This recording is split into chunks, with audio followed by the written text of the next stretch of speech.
Hello viewers, நீ நம்ம பார்க்க போறது Death Note episode 10 part 2.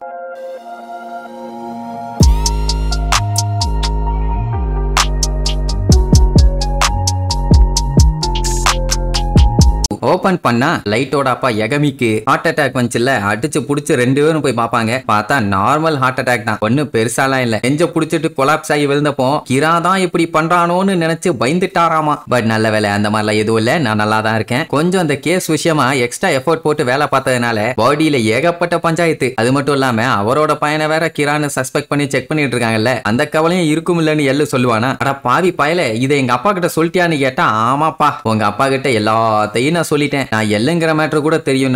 அவரும் ஆமா இவன் தான் எல்லும் பாரு, நான் இவனை ரியூசெக்கின்னு சொல்லி கூப்பிடுவாங்க. சோ இப்போ அவங்க அப்பாவே இவன் தான் எல்லுன்னு சொல்லி கன்ஃபார்ம் பண்ணிட்டாரு. உடனே நம்ம பையன் என்ன பிளான் பண்ணான், சரி ரைட்டு இவன் தான் எல்லுன்னு கன்ஃபார்ம் ஆயிருச்சு, இனி இவனை போட்டுட்டாலே போதுமே, நம்மள தடுக்க யாருமே இல்லன்னு உள்ளுக்குள்ள அவ்வளவு ஹேப்பி. ஆனா அது ஒண்ணு அவ்வளவு சிம்பிளான வேலை இல்ல, இறங்கி ஏகப்பட்ட வேலைகள் பண்ண வேண்டி இருக்குது. அவசரப்பட வேண்டாம், நிறைய டைம் இருக்குது, இவனை பொறுமையா வச்சு செய்வோன்னு முடிவு பண்ணிட்டான். ஏன்னா இப்போதைக்கு அவங்க அப்பாவுக்கு உடம்பு சரியில்லை. இந்த டைம் இவன் ஒரு நார்மல் பர்சனா நடந்துகிட்டாதான் இவனை பத்தி அவனுக்கு டவுட் வராதுன்னு சொல்லி நினைப்பான். அப்போ சீஃப், என்னப்பா என் பையன் கூட இருந்தியே, இப்ப அவன் மேல இருந்த டவுட் எல்லாம் உனக்கு கிளியர் ஆயிருச்சா அப்படின்னு கேட்டா, அது எப்படி இல்லன்னு சொல்ல முடியும், இன்னும் அவன் மேல லைட்டா டவுட் இருக்கத்தான் செய்து, கம்ப்ளீட்டா இல்லன்னு சொல்ல முடியலாமா. ஏன்னா 12 FBI ஏஜென்ட் செத்து போனாங்க. அவங்க எல்லாருமே ஜாப்பனீஸ் போலீஸ் கூட யார் யாரெல்லாம் கனெக்ட் ஆயிருக்காங்களோ அவங்க எல்லாத்தையும் தான் செக் பண்ணாங்க. ஒன்னு அந்த ரேய் பெம்பருங்கிறவன், அதான் நம்ம போய் போட்டு தள்ளானே அவன் டெத்துல தான் ஏகப்பட்ட மர்மங்கள் இருக்குது. இவனை இன்வெஸ்டிகேட் பண்ணது அவன் தான். அப்படி இருக்கும்போது இவனை ஒரு சஸ்பெக்டா சொல்லாம இருக்க முடியுமா அப்படின்னா எல்லு சொல்றது கரெக்ட் தான்பா. பரவாயில்லையே, நீயே புரிஞ்சுக்கிட்டியே, என்னை இம்ப்ரெஸ் பண்றப்பா நீம்பா.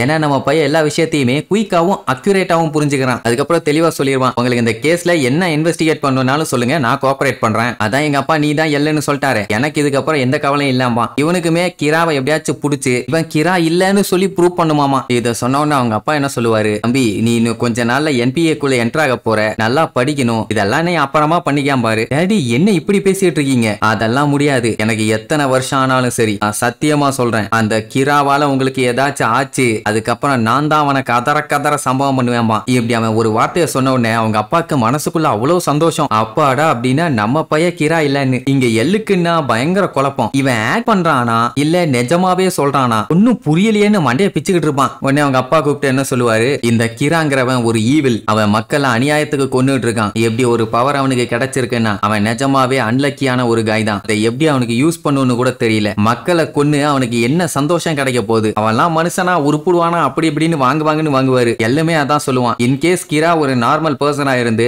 அவனுக்கு இந்த மாதிரி கொல்ற பவர் கிடைச்சிருந்தா கூட அவன் ரொம்ப அன்லக்கியான பர்சன் தான் அப்படின்னு உடனே சீஃபும் கரெக்ட், நீ மன்னிச்சிரும் பாரு, ஏன்னா இப்ப இவர் வந்து படுத்துக்கிட்டாருன்னா அங்க ஒரு வேலையும் நடக்காது, கொஞ்சம் எனக்கு டைம் கொடு, நான் சீக்கிரமா வந்துடுறேன் பாரா. அந்த டைமுங்கும் போது நர்ஸ் வந்து விசிட்டிங் ஹவர்ஸ் எல்லாம் முடிஞ்சது, கிளம்புங்கன்னு வெட்டி விட்டுருவா. பின்ன பேஷண்ட் ரெஸ்ட் எடுக்க வேண்டாமா அப்படின்னு சொன்ன உடனே சார் ரைட்டுன்னு வெளியில வருவானுங்க. அப்ப எல்ல கிளம்ப போவானா, அவனை கூப்பிட்டு நான் கிரா இல்லன்னு ப்ரூவ் பண்றதுக்கு என்னால ஏதாச்சும் பண்ண முடியுமா அப்படிங்கிற மாதிரி அவன்கிட்ட கேட்பான். அவன் சிம்பிளா சொல்லிடுவான், நீ கிரா இல்லன்னா ஒண்ணுமே பண்ண தேவையில்லை, அதனால ஃப்ரீயா விடும்பா, நீ ரொம்ப ஈஸியா சொல்ற, ஆனா கிரான்னு சொல்லி அக்யூஸ் பண்ணும்போது எனக்கு தான் அந்த வழி என்னன்னு தெரியும், உன்னால அதை புரிஞ்சுக்க முடியாதுன்னு உடனே கஷ்டமா தான் இருக்குது, அதுக்கு என்ன பண்றதுமா. உடனே நம்ம பையன் ஒரு ஐடியா எடுத்து கொடுப்பான். என்னன்னா ஒரு மாசத்துக்கு டிவி அது இதுன்னு எதுவுமே இல்லாம ஒத்த ரூம்ல அவனை அடைச்சு வச்சிருந்தோமாமா. அப்படி பண்ணா டவுட் கிளியர் ஆயிருமா அப்படின்னு கேட்ட உடனே இவனுக்கு தூக்கி வாரி போடும், எப்பா மாட்டக்கூடாதுன்னு ஒருத்தன் இந்த அளவுக்கு இறங்குவானான்னு. பட் அவன் தெளிவா சொல்லிடுவான், என்னால அதை பண்ண முடியாது, அது ஹியூமன் ரைட்ஸுக்கு எதிரானதுன்னு. அது மட்டும் இல்லாம நீ சஸ்பெக்ட், உன்கிட்ட இருந்தெல்லாம் சஜஷன் கேட்க முடியாதுன்னு கார்ல ஏறிடுவான். அப்புறம் நம்ம பையகிட்ட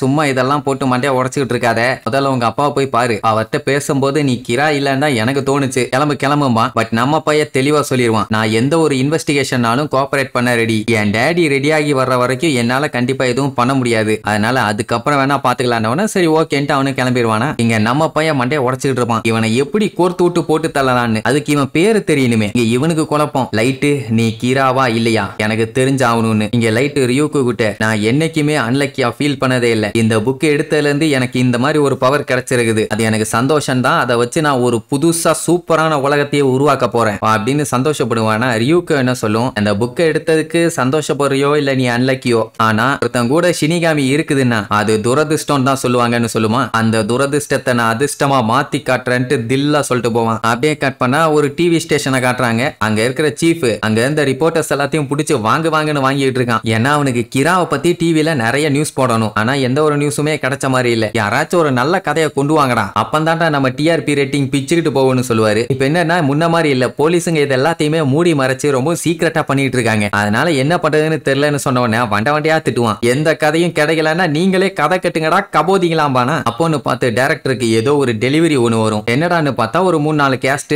ஒரு லெட்டர் படிச்சு பார்த்தோன்னு அவனுக்கு சந்தோஷம் தாங்க முடியல. இதத்தாண்டா எதிர்பார்த்தேன் அப்படின்னு விழுந்து சிரிப்பான். என்னடான்னு பார்த்தா கிரா கிட்ட இருந்து மெசேஜ் வந்திருக்கும். என்ன பண்ணணும், டிவில எதெல்லாம் டெலிகாஸ்ட் பண்ணணும்னு. அதை மட்டும் டெலிகாஸ்ட் பண்ணாம விட்டான்னா உங்க எல்லாத்தையுமே கொன்றுவேன். சொல்ல போனா உங்க கம்பெனி பிரசிடென்ட் முத கொண்டு சாவான். போடுறான்னு சொன்னாலே போட்டுருவான். இதெல்லாம் சொல்லணுமா என்ன? எங்க கிட்ட கொடுத்துட்டீங்கல்ல, தட்டி பிரிச்சிடறோம்னு சொல்லிட்டு நம்ம ஹாப்பியா இது எல்லாத்தையுமே டெலிகாஸ்ட் பண்ணுங்க அப்படிங்கிற மாதிரி சொல்லிட்டு இருப்பான். சரி, இனி இதுக்கப்புறம் நம்ம பையன் எந்த மாதிரி எல்லாம் கேம் விளையாட போறான், நம்ம பையன் தான் கிரான்னு சொல்லி கண்டுபிடிக்கிறானா இல்லையான்னு அடுத்தடுத்த எபிசோட்ல பார்க்கலாம். டாடா.